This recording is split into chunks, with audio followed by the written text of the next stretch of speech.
What's going on, girls and guys? Once again, it's your boy, Arachnid Soul, intellectual and voracious as always, and still passionate about gaming. Welcome back to Inside the Commentators studio. Today we have a gentleman who's one of the guys who inspired me to get started on YouTube in the first place. Today we have Sakuraba1982. You see his logo on the screen. You see his info in the description. Sakuraba, what's going on?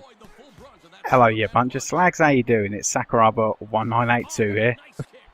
Well, I mean, I'm glad to have you on here because when I started doing this, you were one of the people I wanted to actually have on this channel. We talked last time with Fight Night's Finest, and we talked about some of the financial investments that go into starting up YouTube, you know, in terms of the headset and the computer and the different things. I want to talk to you today, certainly about computers, because no one that I know knows more about computers than you do, but I want to talk specifically about the videos that you produce and maybe talk about some of the things that you do differently or your inspirations.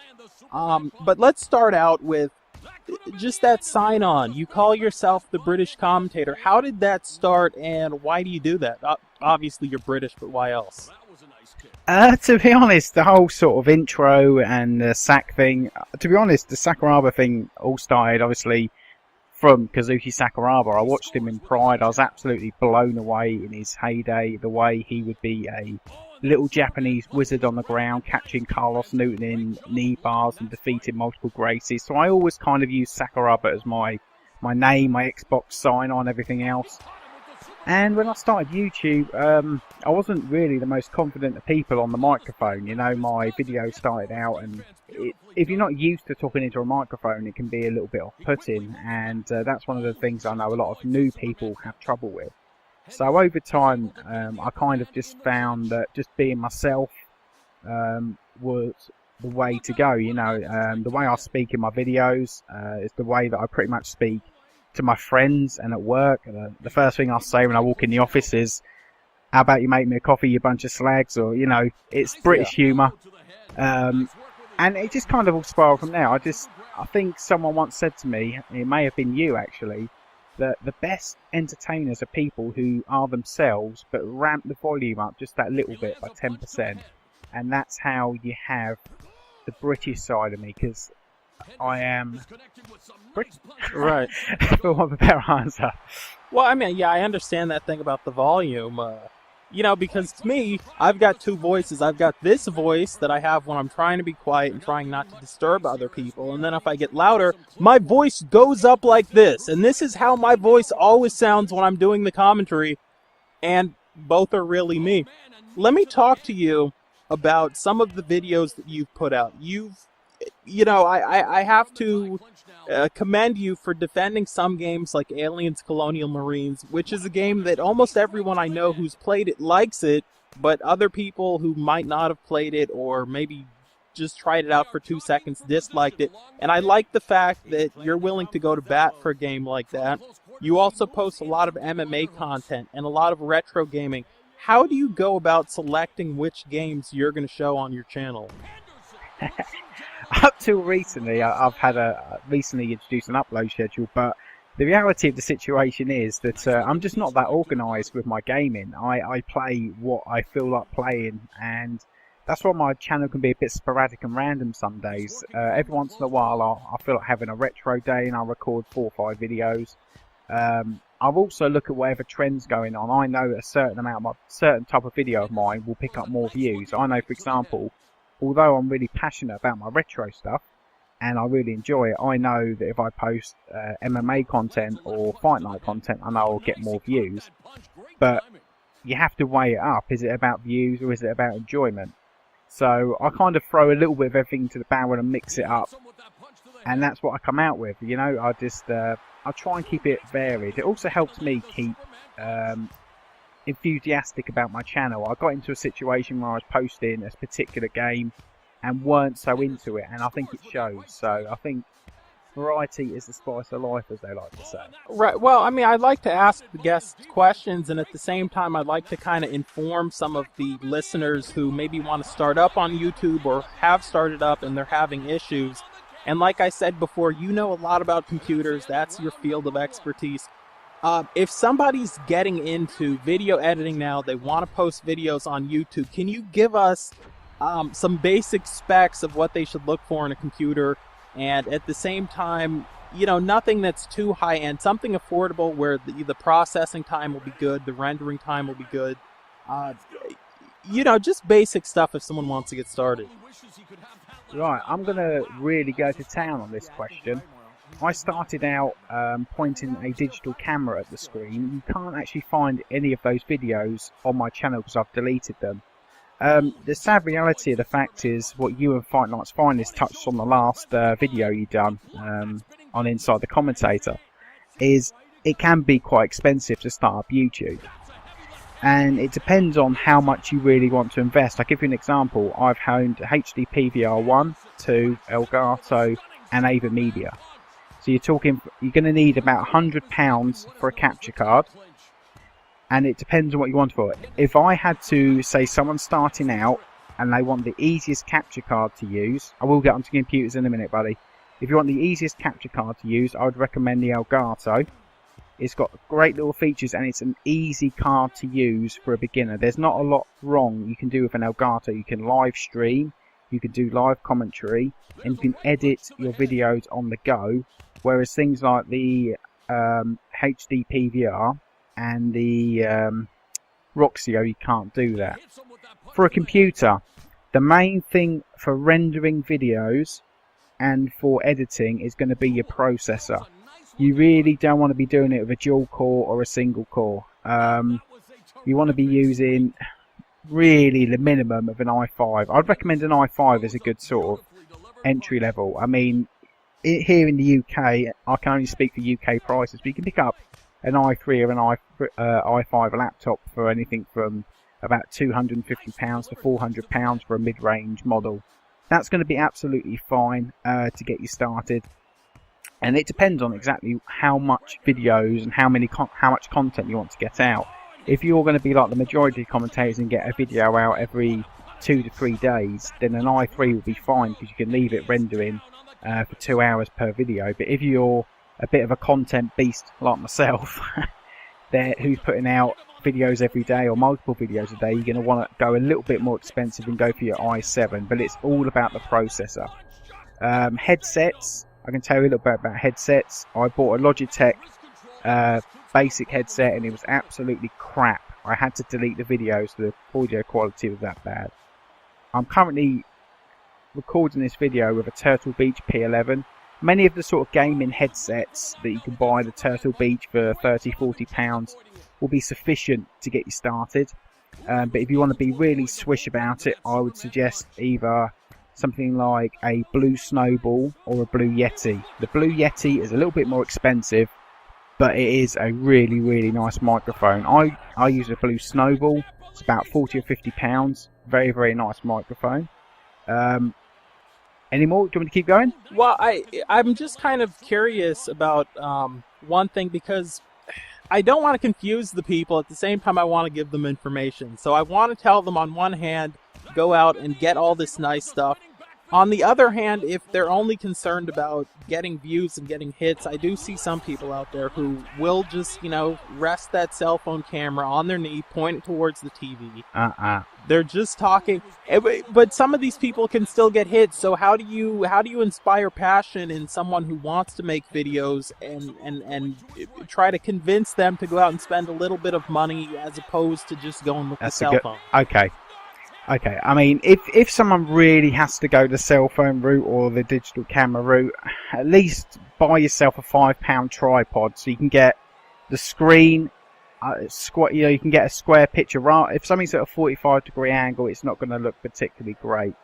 But if you see someone who has invested in this equipment and you see that they have good quality visual with sharp imagery and their voice is silky smooth where they've bought a nice microphone, you can get so far on that, pointing the camera at the screen, and maybe that's a good way to start, just to see if you like it, because it is a lot of money if you decide you don't want to do it in 2-3 months. I've known a lot of people who've gone out and bought the stuff not got the viewership straight away and jacked it in. So, but if you are really serious, then I really would suggest the capture card rather than the cell phone or the digital camera. Right, and another thing that I would tell people is if you're interested in starting YouTube purely because you just know that your content's good and you've got confidence, and in the first 3 days of YouTube you're going to hit 10 million subscribers, you might want to roll back your expectations a little bit, and if that is the case, maybe don't go out and purchase all the best stuff straight away, and obviously you can always sell stuff online. Okay, let me ask you specifically about your editing techniques in your videos. You've got transitions, you've got fades, you've got the intro and different things. Can you talk to us about some of the artistic things that you do in your video, and maybe some of the trademarks that you do in your videos that the casual viewer or even someone like me might not pick up on? I think the main thing I try and do when I get to my video is I try and look at it from the point of view of someone who's come into my channel for the first time. I'm going to use Fight Night Champion as a perfect example for my first point. Sometimes if you post a Fight Night Champion match which is 30 minutes long, the average viewer is not going to always want to sit through that. So one of my main techniques would be, if I record a video that's say 30 minutes long, say if we go from round 1 to 12, I will cut out 6 or 8 of those rounds and have four of the best rounds, say rounds 1, 5, 6 and 10, and fade and transition them in. So actually, once you look at my videos, they're all around the 6 to 8 minute mark. And the reason for that is they say the average successful YouTube video is 6 minutes. The transitions, I just think when you're, rather than just quick cuts, if you see some videos that have been put together very quickly, and it can be very jolting when you kind of see one scene and it jumps to another scene and jumps to another scene. Right. If you literally just fade the scene out, it just looks so much more professional. And Sony Vegas has many transitions. All you literally have to do is look at your clip, split them up with the letter S into 4 or 5 different clips, and drag a transition. There's about 100 transitions there you can do, and it just makes such a difference to the overall quality of video. Sharpening's a big thing as well. You can over sharpen your videos or not sharpen them at all. I've seen some people who use the high sharpen, which is another effect of Sony Vegas, and it makes the video look very artificial. One that I've just recently started getting into is music in the background. I use a lot of retro music from a lot of Sega Mega Drive games to kind of add my retro roots in the videos a little bit. The volumes of these are really, really important. I keep getting this wrong, so I'm just perfecting it, but you can have it too low or too high. Too high, I can guarantee if the music's too high, you're going to have 83 comments in the video telling you it's too high. That's just one thing about YouTube. If you get something wrong, people will tell you. Well, and talking about the audio, and this is just something I learned from working with some people who, produce other types of videos. They say that the audio is actually more important than the video in terms of someone will watch a video that's not quite crisp if the audio's clear, but if the audio's horrible, no matter how clear that video is, more than likely they're going to tune out of it within just a couple of seconds. And I know exactly what you're talking about when you talk about the audio levels, because you've got different tracks. The first track is going to be linked to the actual video clip. That's the sound coming out of the video game. Then, I don't know, track 2 is probably going to be your narration, and then after that you'll put some music effects. And you've got the video finished. Everything's done. You got the graphics on there. Everything's great. But then you still spend another 90 minutes just adjusting the audio levels, and you see the spike on the audio track, and you click there to see if your voice is still coming in. And it's so important, and this is one of the things that I always try to stress to people. Get your audio on point, and I'm very glad that you brought that up. Can I just give 3 quick pro tips to anyone new who's starting out? Yeah. Number 1, people coming to your video do not know you. I would suggest watching your video before you upload it. If there's something wrong with your video, they don't know you, they have no attachment to you, they will click away from the video if there's something wrong with it. Yep, that makes sense. And I did have points 2 and 3. So carry on. I'll get back to points 2 and 3 in a sec. I've just forgotten. Okay, well, yeah, we had a politician in this country. He was in a debate a couple of years ago, and he was like, "Well, if I become president, there's 3 or 4 sections of the government I'm going to cut," and came up with one. And he's on national TV, and then he just, the other people started giving him suggestions. He's like, that's one of them. Anyway, and you can think about your point. Another thing that I want to talk to you about, because to me, no one I know knows more about this than you do. Sometimes you put those YouTube videos up, you're not using licensed music, you're not doing anything wrong, but you get strikes against your channel. And you had a situation where the channel that you're on now was actually down for a while, last year, I believe, and you had to switch over to another channel, and finally you got the rights back to come back to Sakuraba1982. Can you tell us a little bit of what happened there and how people can avoid that situation? Yeah, I can tell you exactly what that was. What actually happened was I had a strike against my channel. I had some friends around my house and I've been drinking heavily, so when I saw the email come in, I just accepted it, and when you have too much to drink. What the actual foul was, it was a UFC Undisputed 3 online match, as always, and it was to announce that Dan the Beast Severn, at the age 53, had retired from MMA, someone I admire a great deal. So it was literally a picture of Dan Severn in MMA gloves, no UFC. These were unmarked gloves. So either a UFC guy or someone flagged the video, and it was legitimate because there was no labelling as Dan Severn. There was no UFC trunks or gloves or anything. So that was essentially a strike against my channel. The main thing that YouTube really seems to have a problem with, though, is licensed music. That's when all these ID checks were changed recently.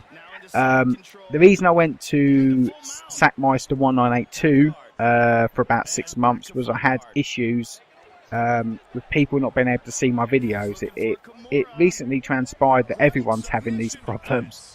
I had 3 people who've come to me this weekend and told me they were unsubscribed from my channel. It seems YouTube are more worried about implementing Google Plus than actually fixing the issues on the website. Very irritating. But after 6 months, the strike on my channel cleared, and we're back to green, buddy. Yeah, I mean, I seem to hear that too, and maybe I'm going to have problems with YouTube down the road, but a lot of the people who post on YouTube, they talk about YouTube taking their subscribers, them getting flagged for music that they actually do own the rights to or that's royalty free, and all of these little problems that have come about since Google tried to pretty much take over YouTube, which they've done, and in the meantime trying to promote Google Plus as this new Facebook, Friendster, spin the bottle, high five alternative.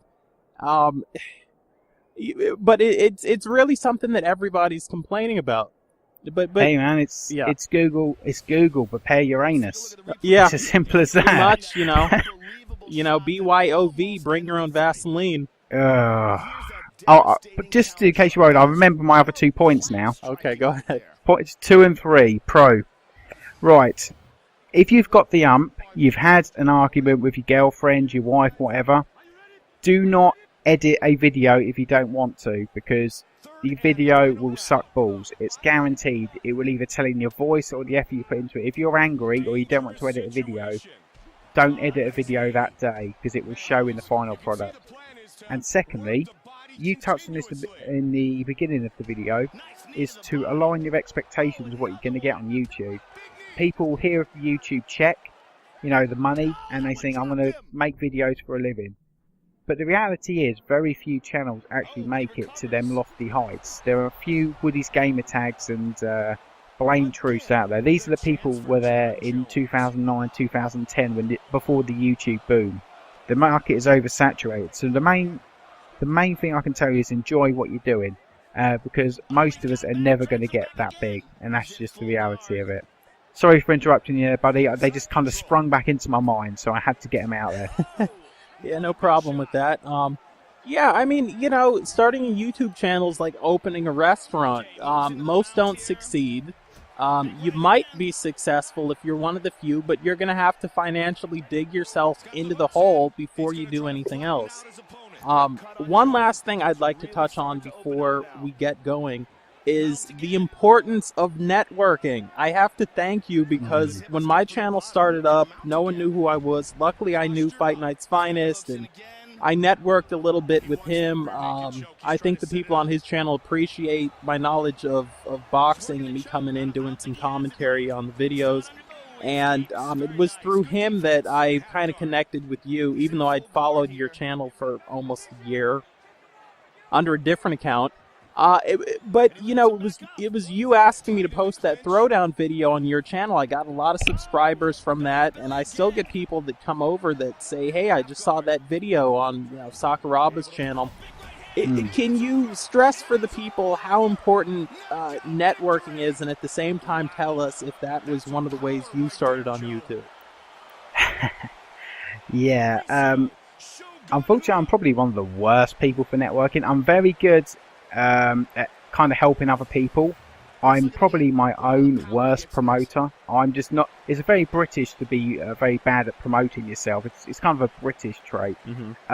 I don't very often network with people who are bigger than me to grow.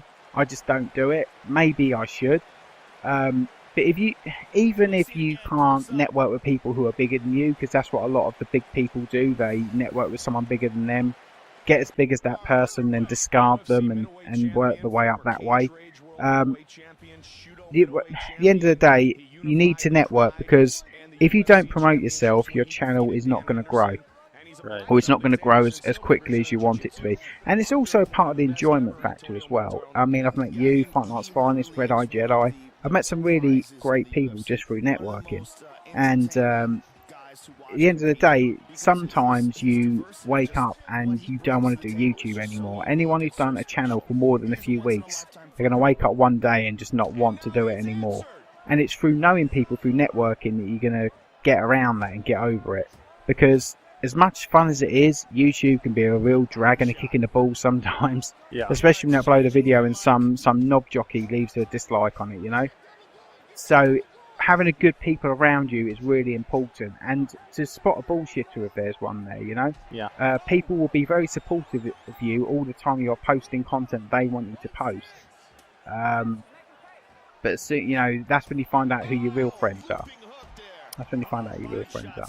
Yeah, and I mean, I've been lucky to network with a lot of really good people. You, Fight Night, Red Eye Jedi, Dave DeRiplin. I mean, there's been a lot of people who I've been lucky enough to go over and do guest spots on their channel or have them on mine, talk to them, learn from them. If you're starting up YouTube, there are people who can help you, even if they won't promote you on their channel. Some of these people will talk to you and answer questions. You lose nothing by sending a message or asking a question. And while I'm not the biggest channel in the world, I will try to help out smaller channels. I'm not the guy to climb the ladder and then pull it up behind him. Just for a note there, guys, just sending someone a message saying, "Oh, can you give me a shout out?" is not going to get you very far. The best person, the best example of someone approaching me was Fight Night's Finest. He messaged me and said, "Look, you know, I see you posting Fight Night. I know it's not your main thing. Saying, but would you have sort of 5 minutes to just come out and check out my video? I'm not getting very many views at the minute. What am I doing wrong?" And that was what, a year and a half ago. And look at the amount of times I've worked with Fight Night's Finest now. And look how often we converse and everything else. You know, we've become quite good friends over it. But he done it the right way. And like I say, just either spamming someone's comment section saying, "Come out, check out my video," is not going to get you very far, or just sending random people give me a shout out, it's not going to get you very far. There is a right way to do it, and there's a wrong way to do it. Right. All right. So we're going to have you back, Sakuraba. We're going to wrap this up now. Once again, thank you for joining me. I mean, Sakuraba1982. Please go check out his channel. Links in the description. It has been your boy, Arachnid Soul, intellectual, voracious, passionate about gaming, coming to you with episode number 2 of Inside the Commentators Studio. Girls and guys, take it easy, and we will catch you later.